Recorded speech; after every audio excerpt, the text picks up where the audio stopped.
Welcome to the deep dive. Today, we're wading into, well, the often murky waters of construction projects. Specifically, we're looking at how disagreements, those inevitable bumps in the road, can actually pop up. Right. Think of this as getting a clearer picture, maybe gaining some control in a field that's known for having a lot of variables. Exactly. Construction is just so dynamic. You've got different players, unexpected stuff happens, conflict is almost, baked in sometimes. So in this deep dive, we're going to try and unpack these conflicts, what we call claims and disputes. And maybe more importantly, offer a kind of roadmap for how they get handled, how you navigate them. And our guide for this is a really focused chapter dealing specifically with claims, disputes, and also something called mechanics, liens, and construction. Yeah, it gives a pretty structured, knowledgeable look at it all. So what's the goal here? What's the mission for you listening? We really want you to walk away with a solid grasp of how these claims and disputes start, what the different ways are to sort them out, and, crucially, the role mechanics liens play. That's a big one for protecting payments. Right. The idea is you finish this feeling a bit more prepared, maybe more confident when these things come up. Hopefully, yeah. More insight. Okay, let's get into it. We hear claims and disputes thrown around. What's the actual difference? Like, what kicks off a disagreement on site? Okay, so a claim is basically the first formal step. It's usually the contractor going to the owner saying, hey, we need a change to the contract. Or change like more money, more time. Yeah, exactly. More time, more money, maybe both. The key thing is it's triggered by something specific that happened, an event. And it has to be formal written notice, usually within a set time after the event. Right. So the contractor's saying, okay, something happened. This changes the deal we had. Can you give us a real-world example? Sure. Let's say the owner decides halfway through they want completely different windows than what was specified. Big change. The contractor then puts together a proposal. It outlines the extra cost, the extra time this change will take. That proposal. That's basically a claim. Got it. That makes sense. So, yeah, how does that claim then turn into a full-on dispute? It escalates when the person receiving the claim, maybe the owner or the architect working for them, doesn't agree with it. They push back. Right. They might reject it completely or offer less money or less time than the contractor asked for. If the contractor doesn't accept that decision, now you've got a dispute. The claim is contested. And I bet that's where things start getting not just frustrating, but expensive too. Oh, absolutely. The source material really highlights how much time and money get burned when disputes drag on and end up in court. Litigation is costly. Yeah. Which is exactly why it's so important to understand what causes these things in the first place. Prevention is key, right? Definitely. So what are the usual culprits? What kind of things typically spark these disputes? Well, the source points to a few common ones. A big one is errors or omissions in the plans and specs, the actual blueprints and instructions. That seems obvious almost. You're building based on these documents, and if they're wrong from the start. Exactly. And the chapter makes a good point. Getting those documents 100% perfect is really, really hard. So what happens? Like an example. You might have, say, the drawings show one type of water heater, but the written specs call for a totally different one, maybe electric versus gas or something like that. Oh. Yeah, the contractor's stuck. Which one is right? Who pays if there's a cost difference? It creates immediate friction. So who sorts that out? Yeah. Sounds like a recipe for arguing about budget and what was actually agreed on. Well, ideally, the contract itself has something called an order of precedence. Okay. It basically says, if there's a conflict, this document wins. Like maybe the written specs override the drawings or vice versa. Hierarchy. Exactly. If that's not clear or doesn't cover the specific issue, then often the architect steps in first. They act as an initial interpreter. They make a call. Okay, so unclear plans, that's a major headache. What else triggers disputes? Another really big one. Differing site conditions. I knew. Meaning what you actually find on the site is way different from what the contract documents showed or, it could have reasonably expected. Like digging and hitting unexpected solid rock. Exactly that. Or finding old pipes no one knew were there, or discovering the soil is contaminated, stuff that wasn't disclosed. Oh man, that sounds like it could derail things massively. It absolutely can. And if the contractor can show this stuff wasn't foreseeable based on the info they had and their site visit before bidding, they're usually entitled to more time and money. But the fight is probably over what was foreseeable. Right. That's often the tricky part, yeah. Which is why our source really hammers home how crucial it is for contractors to do a thorough site visit before signing anything. Some standard contracts, like AIA and consensus docs, even require it. Okay, you mentioned AIA and consensus docs. For anyone new, What are those exactly? Sure. AIA is the American Institute of Architects. Consensus Docs is a coalition of various construction groups. Both organizations create standard contract forms that are used all the time in the industry. Gotcha. Templates, basically. Kind of, yeah. They provide a framework, address common issues. And that AIA language about the site visit, what does it actually say the contractor is confirming? It basically says that by signing the contract, the contractor confirms they have visited the site, they've got a general feel for the local conditions, and they've matched up what they saw with what the contract requires. So due diligence up front. Makes Really, sense. what's the onus on them? What about delays? That seems like a guaranteed source of friction. Huge source. Delays caused by the owner or the architect are another really common trigger. Like what kind of delays? A frequent one our source mentions is delays in reviewing submittals. Submittals. Things like shop drawings, material samples, stuff the contractor needs approved before they can order materials or build something. Oh, okay. If those reviews get bogged down, the contractor's schedule gets thrown off. It can ripple through the whole project, leading to claims for delay costs. I can feel the frustration just thinking about it. You can't order, so you can't install. Everything gets pushed. Precisely. And it's not just submittals. It could be the owner not giving access to the site on time or delays in answering questions. A whole range of things. The AIA general conditions, which are source references, actually lists things considered excusable delays. Things the contractor isn't responsible for. Right. Things like owner actions, changes they order, labor strikes, fire, unexpected material delivery delays, bad weather, stuff beyond the contractor's control. These can justify extending the project timeline through a formal change order. But proving it was truly excusable and quantifying the impact, that sounds like where the dispute might happen. Exactly. Documentation becomes absolutely critical. Okay, that's a good list. What else causes fights? Miscommunication is a big one.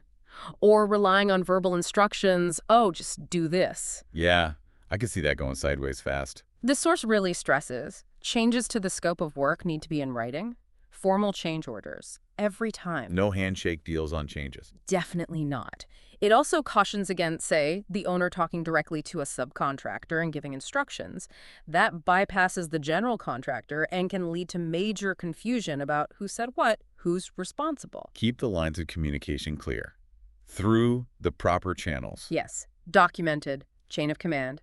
Avoids the he said, she said later on. And I guess the flip side is when the owner does want to change, even if it seems small to them, that can cause issues too. Oh, absolutely. That's another major trigger. An owner might ask for something that seems simple, but they don't realize the knock-on effects. Like what? The chapter uses a great example. The owner says, can we just move that window over a foot? Seems easy enough on the surface. Right. But to the contractor, that might mean reframing the wall, rerouting electrical, patching drywall, maybe structural changes. Suddenly, it's a significant cost and time impact. Oh. So the owner sees a tweak, the contractor sees a bunch of rework. Exactly. It just highlights why you need really clear processes for handling changes, pricing them out, getting them agreed upon formally. Okay, so we've got a good handle on how these things start. Now let's pivot. When a dispute does happen, what are the options? How do people try to resolve them? Our source lays out a kind of ladder of options, usually starting with the simplest, least adversarial, and cheapest, and then moving up. And what's step one on that ladder? Step one is just negotiation. Plain old talking it out. Just the parties involved sitting down. Pretty much. Direct communication, trying to reach an agreement themselves. You'd be surprised how often a simple misunderstanding can be cleared up just by talking. And it's fast, cheap. Exactly. Fastest usually involves the people already on the project. Maybe the architect helps facilitate minimal cost. And crucially, any agreement is totally voluntary. Nobody forces a solution. Do contracts usually mention this? Yeah. Often the contract requires the contractor to flag potential disputes early on, notify the architect. And the architect's first role is often to try and help the parties negotiate a solution. Okay, so negotiation first. But if talking doesn't work, what's next? The next common step is mediation. Okay, mediation. What does that involve? You bring in a neutral third party, a trained mediator. Their job isn't to decide who's right or wrong, but to help the parties talk productively. Like a facilitator. Exactly. They guide the conversation, help each side understand the other's point of view, explore possible compromises. But, and this is key, the mediator doesn't impose a solution. So it's still voluntary in the end. Absolutely. It's non-binding. Parties don't have to agree to anything. What are the upsides then, compared to just negotiation? Well, it's still relatively quick and less expensive than, say, arbitration or court. Having that neutral person can sometimes break a deadlock. There's maybe a bit more moral pressure to reach a deal. Hmm. And a huge advantage is confidentiality. What you say in mediation generally can't be used against you later if things escalate. That encourages people to be more open. Ah, that's useful. Yeah.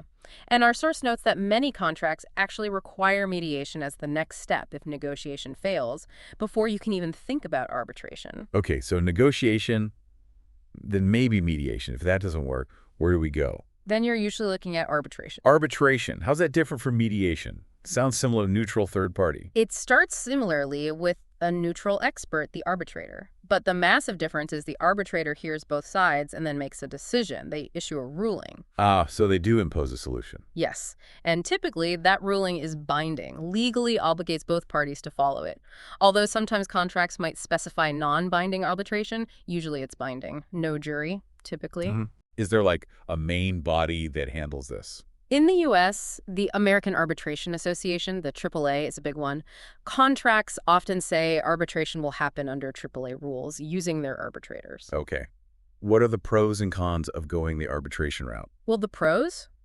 It can be less formal than court, potentially cheaper, maybe faster, and you might get an arbitrator who really knows construction, an industry expert, which can be valuable. Sounds appealing compared to court. What are the downsides? Downsides. Yeah. You might have fewer procedural protections than in court. Like, rules about what evidence is allowed can be looser. Okay. A really big one is that appealing an arbitrator's decision is usually very difficult, much harder than appealing a court ruling. And because it's typically binding, you're stuck with the outcome. Procedures can also be less standardized than court, making it maybe a bit less predictable. And agreeing to arbitration usually means you give up your right to a jury trial. Interesting trade-offs. Quicker, maybe more expert, but less formal process, limited appeals. Is there anything else besides arbitration before you hit the courts? Yes. Another method the source mentions is dispute resolution boards, or DRBs. DRBs. How do they work? This is more proactive. A DRB is set up before disputes even happen, often right at the start of the project. Really? How? It's usually a panel of 3 industry experts. The owner picks one, the contractor picks one, and those 2 then agree on a third. Everyone has to be acceptable to both sides. So they're involved from day one. Pretty much. They get familiar with the project, the plans. They often do regular site visits, get progress updates, hear about potential issues early. Like an ongoing check-in? Kind of. Then, if a formal dispute arises, either party can ask the DRB to review it. They hear both sides, look at the facts, and issue a written recommendation. A recommendation, so it's not binding. Typically, no. It's non-binding. It's expert advice, basically.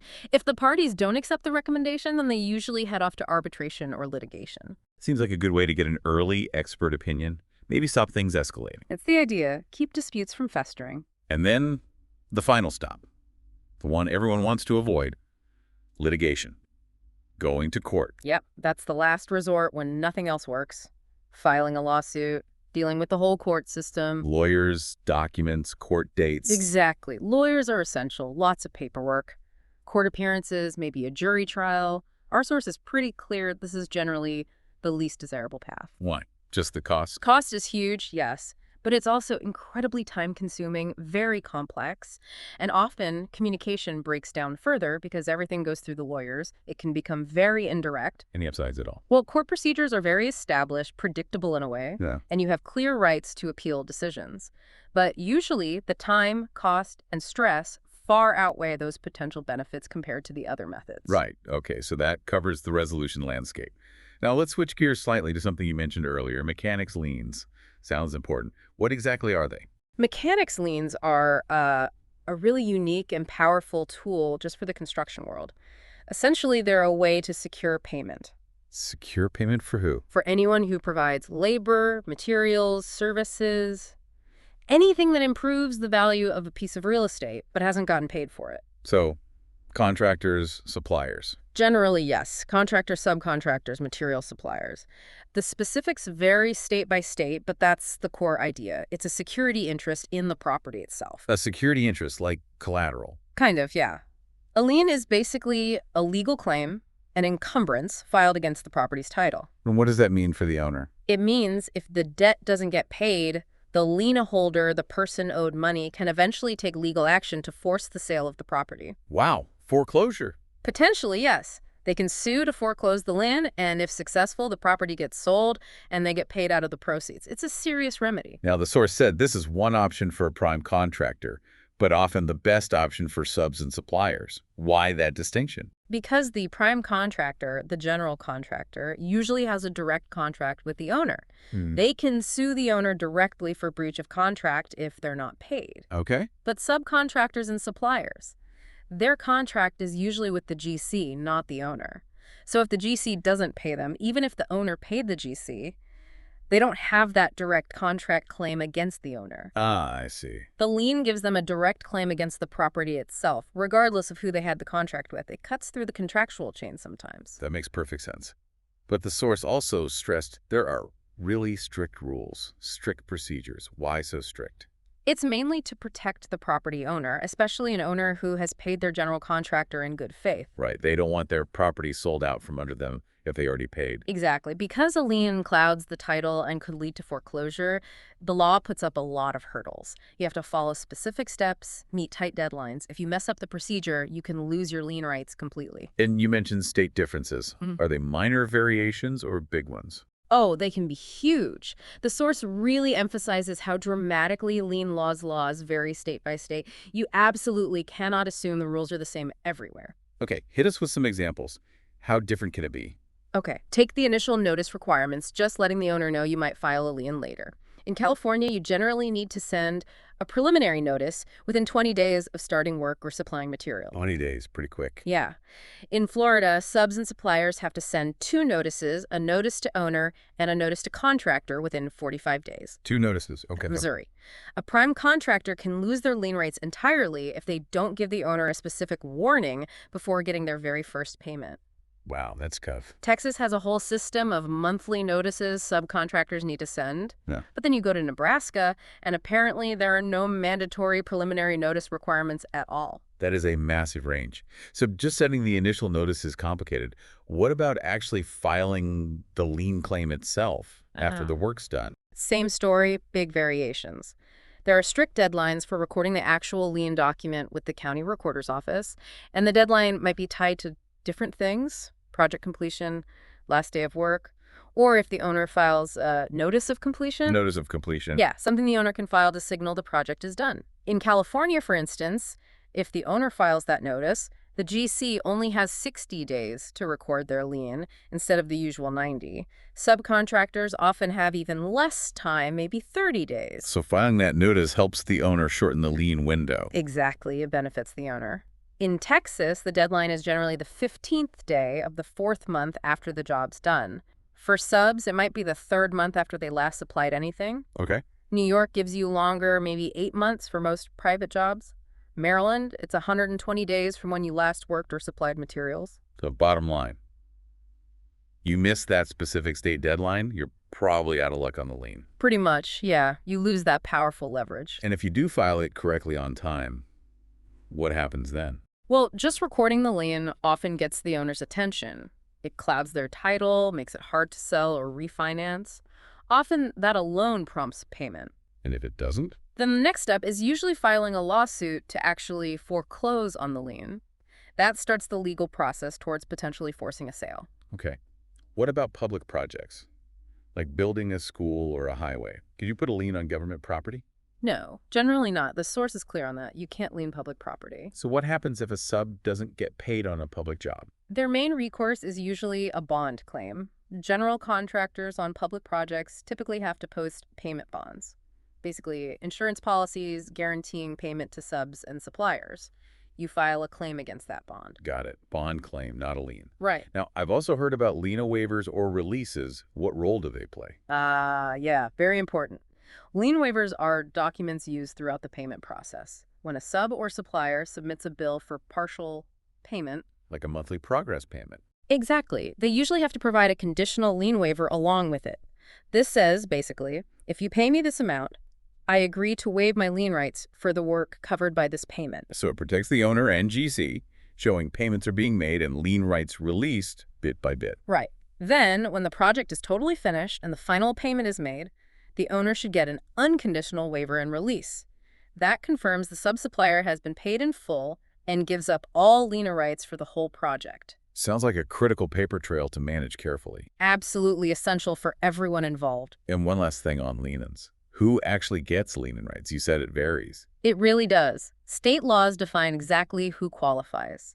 California, for example, is very broad. It includes mechanics, contractors, subs, material suppliers, even equipment lessors, architects, engineers, surveyors, if they have a contract with the owner or the owner's agent. Okay, pretty wide net. But then look at Kansas. It's much narrower. Generally, only those with a direct contact with the owner or the prime contractor get lien rights. Big difference. Pennsylvania is somewhere in between direct contractors with the owner and subs who have a direct contract with the prime contractor. So the takeaway is? The takeaway is you absolutely have to know the specific lien laws in the state where the project is located. Anyone working on a job, supplying materials, you need to research your state's rules to understand your rights and what steps you need to take. Don't assume anything. Wow. Okay, so we've talked a lot about disputes, resolutions, liens. It sounds like things can get pretty messy. What can people do up front to just avoid all this? Yeah, that's the million-dollar question, isn't it? And the source is right on the money. Prevention is always the best strategy. Way cheaper, way less stressful. And what does prevention look like in construction?